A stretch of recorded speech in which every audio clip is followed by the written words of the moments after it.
Would you ever accept that a Democrat could win Arizona, or do you just not think that's possible?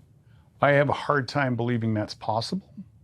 Everywhere I go, the vast majority of people still show support for President Trump.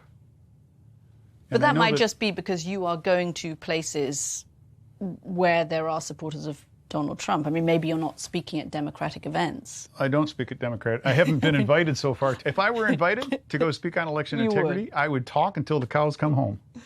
Is there any chance a Democratic candidate for president can win Arizona in 2024? No. I think one of the things that's scariest about a guy like Mark Finchem is that he seems so out of whack and so out of the mainstream and what is normal that it's hard to take him seriously. And I think that we saw that with Donald Trump over and over again, where it was sort of a death by a thousand cuts, because how could he really say that? And he eroded the sense of what is normal in terms of political discourse in this country.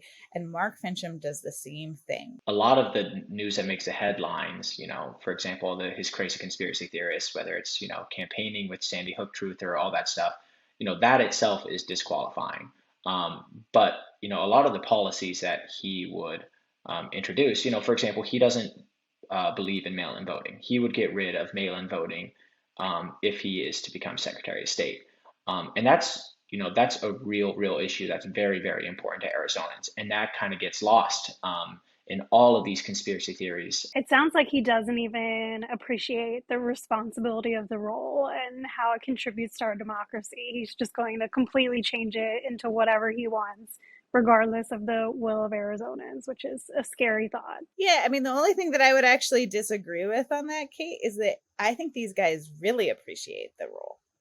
I think they appreciate the role so much that they've decided that this is the way to win. They're no longer making an argument to voters and saying, on the merits of what I believe versus what they believe, you should evaluate us and make your choice. They're saying, let's just skip that step. I'm going to make your choice for you because I've realized how powerful these roles are.